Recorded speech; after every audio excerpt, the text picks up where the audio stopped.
Most of us have the world at our fingertips. News, weather, fun, friends, information. What if you didn't have that? What if you lived somewhere you could barely get a phone signal, let alone internet?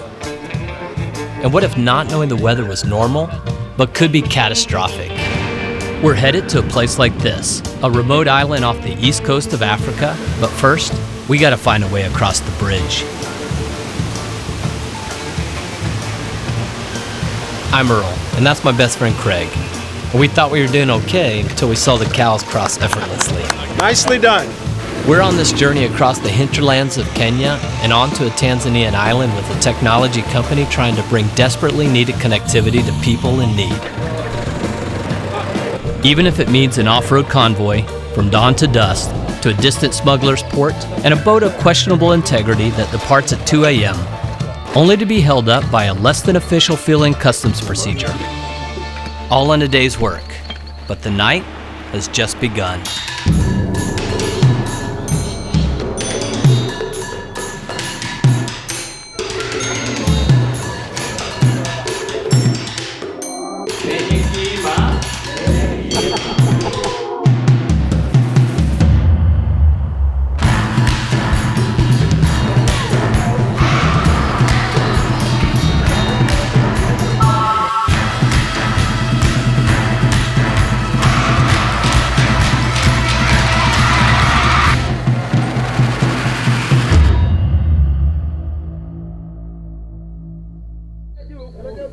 Supplies and food when we arrive. So one way or another, we needed them on a boat. Okay, here we go.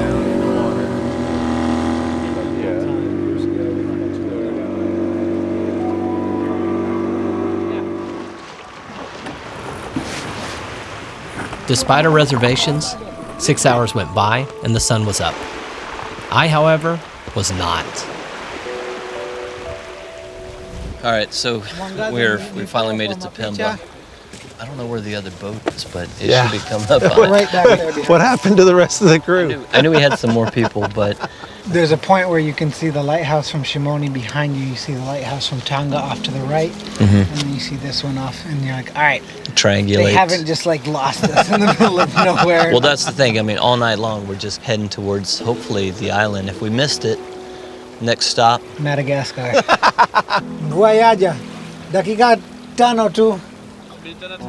Dakika tano. They said the rain's coming, so they want to get in and get stuff unloaded before it rains. Gotcha. Well, let's get in before it rains because we've got a lot of gear and and they don't want to lose the bet to the other boat behind us. And they said they swore that they would win. Oh, I love that. Hey, A little bit of competition. it's always competition. I love the competition. Twende tu wanasema twende.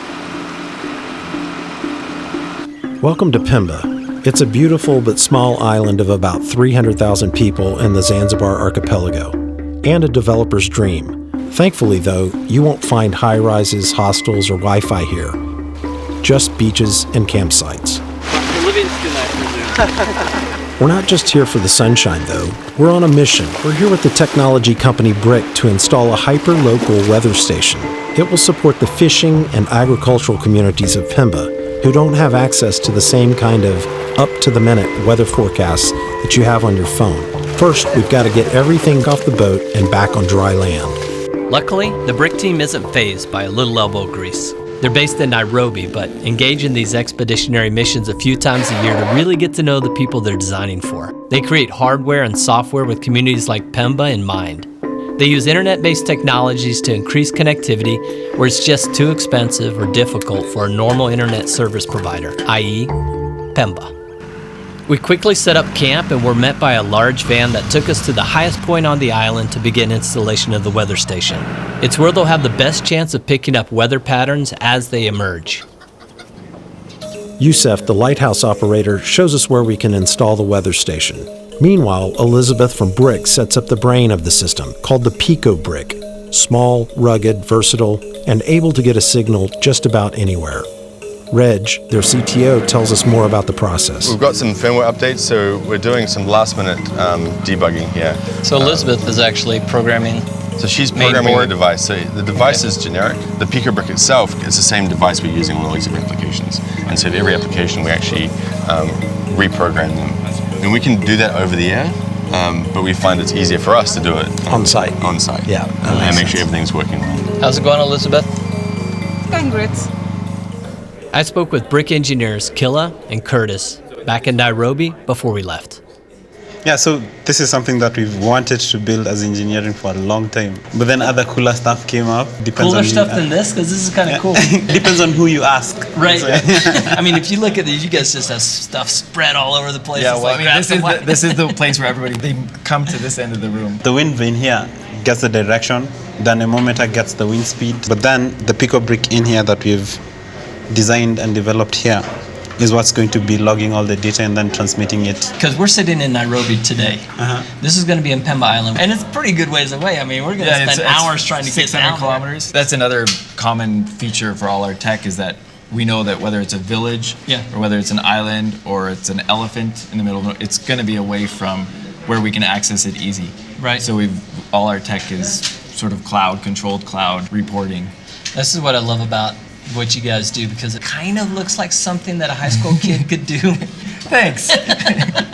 This is low cost, really scalable kind of solutions. And you talk about south to south solutions. Oftentimes the biggest problems are solved by this innovation, but it starts at a workstation like this. GPS antenna, or is it a BT or GSM? While Liz and Killa worked through the final programming via video call, we spoke with Youssef about his role here and what the weather station will mean for this community. Yeah, so he says the function of the space is one, to make sure the lighthouse is in good working order. Thank you for the lighthouse in good working order. That was the first thing that when we came across the ocean on the Dow, the very first thing we see was the lighthouse. Pemba. Yes. And Youssef, how long have you been? 26 years ago. That's longer than I've been alive. The benefit here from the weather station is actually to a large population. Yeah, he was actually telling me earlier, he thinks it helps save lives because fishermen, before they go, they really need to rely on the weather because you've seen the equipment they have. Exactly. Yeah, it's very weather dependent. It's life and death for these guys. Yeah, You know, for the rest of us, it's an umbrella or no umbrella today. Yeah. We experienced it. Right. I mean, On the Dow. I almost was afraid to go into one of them, right? Yeah. They were telling us the sea is calm today. And I'm like, dude. What does calm mean? What is calm? He was also telling me there's a lot of people who've lost a harvest because they planted at the wrong time. And that's all their investment. And then when the rain comes and they did it at the wrong time, they don't have enough income to buy new seed or to do it again. So then it becomes a really important because they don't have money to keep guessing. And so he's very proud of being part of, making sure people get that information. So this will help us to collect data, which includes the rainfall level. So we have our wind vane over there, and also we have something to measure the rain, and all this runs on solar. Okay, so you have a solar panel. Yeah, so we don't have to depend on electricity and all that. So you're going to be collecting data for years now, and then all of that's going to be made available on the cloud? Yeah, as soon as it goes on, we start collecting data there and then. And if I'm a fisherman and I'm trying to decide whether or not I should fish on this side of the island, I can actually get the data online first? Yeah, you can get the data online. I think it's open. We're using Moja Wi-Fi to connect to the internet, and I'm going to check the data that is being transmitted from that weather station. So from here you can see that we have the time. We also have the wind direction, the wind speed, the temperature right now, the humidity and the pressure. Youssef is now seeing for the first time what the result is of the Yeah, data. Yeah, because he's worked here 26 years. Yeah. And all this time, all the information goes to the central government. And like everybody else, he has to watch television. To know what's going to happen. For the weather forecast. Because they only do weather forecasts in intervals, like in the morning or much later. But then sometimes you want that information before it's news time. And so I'm telling him for the first time on his laptop, he actually can pop it open and then he can see what's going on. See for himself. For himself, any given time. A lot of people in the village know Look to him for the information. Yeah, so now he can really tell people even what's going standing next to them. Yeah. He can pop out his cell phone and tell them. This is a great example of hyper-local empowerment through simple foolproof and environment-proof technology. The unfettered access to local weather at any time will make a big difference for many of the inhabitants of Pemba. It had been a good day, but the expedition wasn't over yet. We were headed to an even smaller, more remote island in the morning, and it was time to get some rest. Kakota, an incredibly small island a few hours west of Pemba with a single tribe living on it. We're headed there to bring desperately needed connectivity and resources to the small school that services the community. In addition, we've set up a little surprise for the students. Once we make it to Kakota, BRCK is going to install a super BRCK router that will provide the community with the internet for the first time. They're also going to give them a Kio kit, which is an educational system they designed to work with the router and function in the most remote of environments. We first had to rendezvous with a smaller boat to pick up the Kio kit. We chatted with the BRCK team while we waited. This expedition is a little bit different than all of your expeditions, but again, the whole concept we had a film crew. Yeah, so our first expedition was up to Turkana, so the cradle of civilization. Right.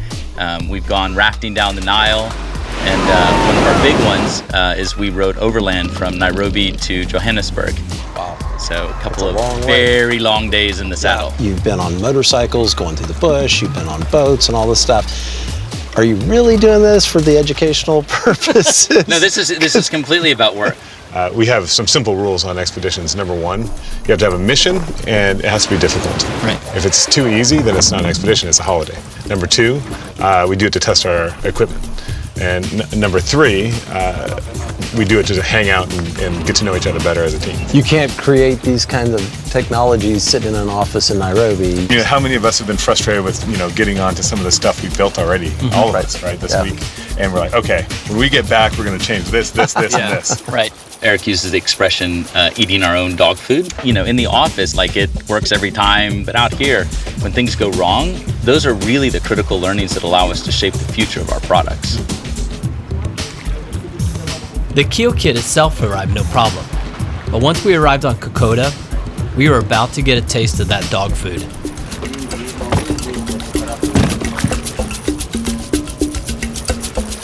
Due to the low tide, we had to hike a good ways to get into the school, and we had a lot of stuff.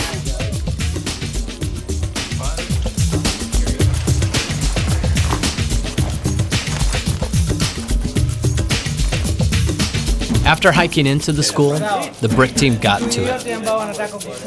The kids were impressed by my soccer skills. There were a few hiccups right away. The BRCK team couldn't get a signal to connect to the router which they needed for the Kio kit. This is a touch and go here, but what we figured out was, so we got this kind of swordfish looking antenna that's pointing out that direction to some 4G, and we're pulling that in, and so we're broadcasting out free internet for the community right here at the school. But we also put educational content on the same device. So anybody can just come up here with whatever phone they have, get Wikipedia in Swahili, and we loaded a bunch of Swahili content from our partners on it as well. And then we also brought the Kio kit in. The case has the super BRCK inside of it, which acts as a server with all the content on it. Also has 40 ruggedized tablets, which you can drop, which you can pour water on, which normally happen when you have little kids running around. And or us. Yeah, or Craig or Earl. One earlier. Most of the tech products that you bring into emerging market schools get set in a corner or set in a black room and locked away because the teacher doesn't know how to use it, the kids don't know how to use it, or they don't want to use it, and it's too difficult. It takes away from the learning, and so they just put it away. Liz explained more about the Kio kit as they charged and prepped it for the teachers. So the tablet is not meant to replace the teacher. It's supposed to complement the teacher. Like in most African classroom setups, you'll find that the kids are more than the number of books provided. But now with the Kio kit, you only buy one book which you store in the Kio kit, and then it's served on 40 tablets. So that means it can serve 40 kids. It keeps everyone on the same page. It's true, yeah. We actually were looking at where to put the money. Like, do we put the money in making it sturdy? Right.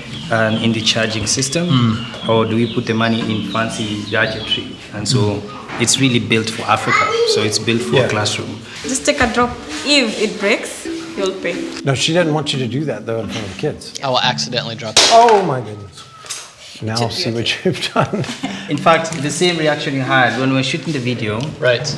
I pretended to give the child the tablet and I let it And you should have seen the reaction on his face. Oh, yes. After embarrassing Earl thoroughly, they began to train the teachers on how to use the kit. If we go straight on and talk to students before we talk to teachers, they can get a little bit intimidated because students speak it faster than the teachers. So it's strategic that we teach the teachers first. So when they go, they still have the authority in class, where they're the ones teaching the students. That's when we got the bad news. We had planned on using the new internet service to connect the school to another school standing by in Nashville, Tennessee, via a virtual reality 360 video experience.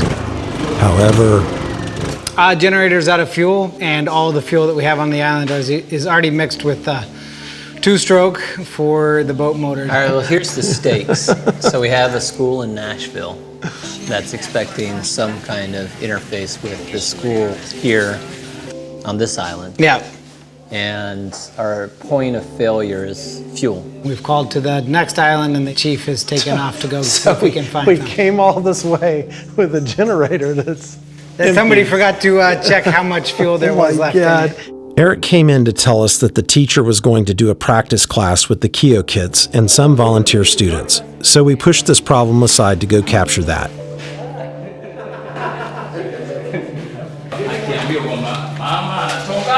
Sokoni kila mtu atakuwa kwa pamoja, ndio kama alivyokuwa kasema mama anapika pilau.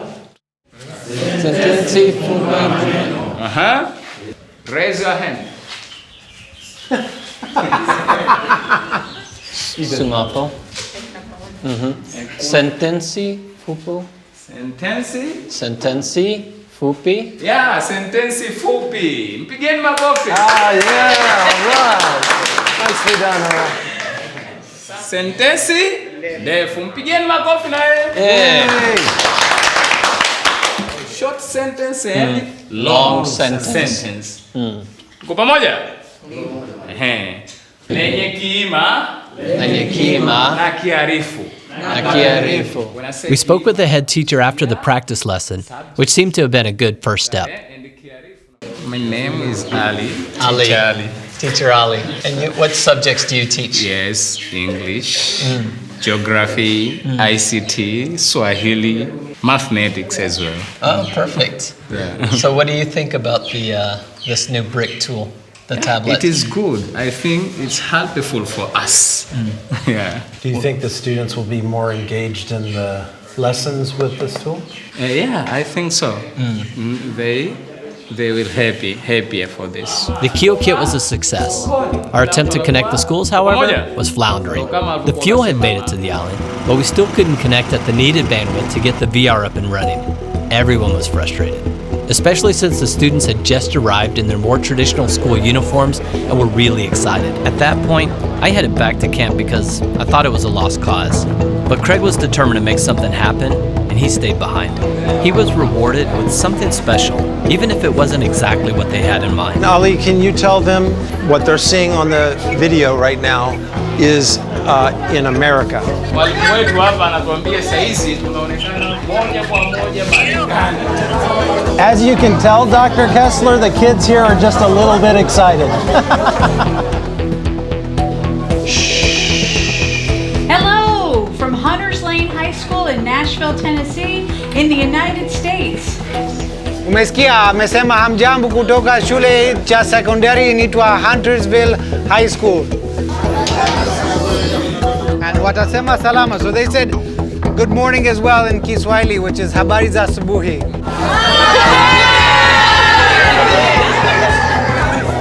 Yay! It was a real joy witnessing this rare opportunity for two groups of students to connect, even for a little while, in a way that wasn't possible before BRCK brought the internet to Kakota. It's a connection they hope to maintain, and I feel it will have a lasting impact on both communities. When Craig and the team finally returned, we all sat down for a much-needed drink. Another sundowner. Another sundowner. Pemba. Cheers. Cheers. We're trying to figure out why it is that BRCK does any of this stuff at all. 21st century economy, you need connectivity and you need power. A lot of people working on power, we're working on connectivity.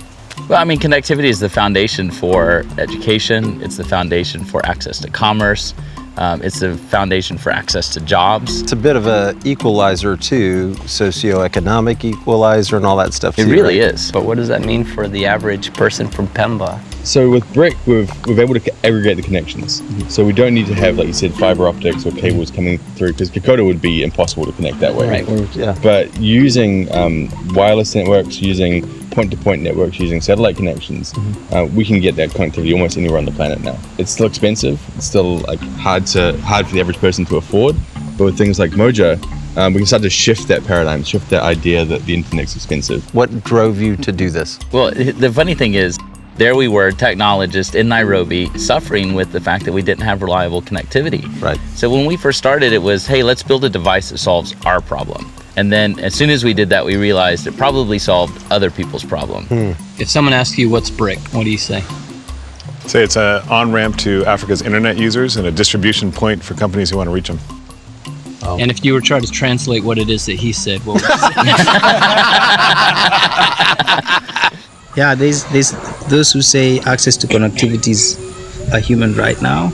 We envision a future where all Africans are able to participate in building their own lives, both economically and socially, because there's this narrative as well that people need to be handed things, but then if you give people the tools and the access, I really believe that there is the innovation, there is the intelligence to actually build their own futures. And It's interesting because there's always these unintended consequences that happen. We leave footprints in the sand. The internet changes everything in a society, from the family to businesses to governance. It all changes. It's up for people to write their own future with it. It's not up to us. We just provide a foundation on which they can do it. I don't think Craig and I had really any idea what we're getting into. I think that started as soon as we left Nairobi. You guys ride hard, you know, you go places that are difficult. You do hard things. Sometimes you do easy things and make them look hard. Sometimes. So again, across the board, what you guys do and what you provide from a company standpoint, I think is really unique. You don't have to be a charity to do good. In fact, sometimes you can't be a charity and really scale out the good. And you have to be a for-profit company, and you have to have some ROI, and you have to have investors in there. A lot of what you guys do has the potential to really make a big difference across the whole global south. And I will say, this is the best tradition you guys have ever come up with. Just sitting on a beach drinking, we can do that a lot. Awesome. Cheers. All right, cheers.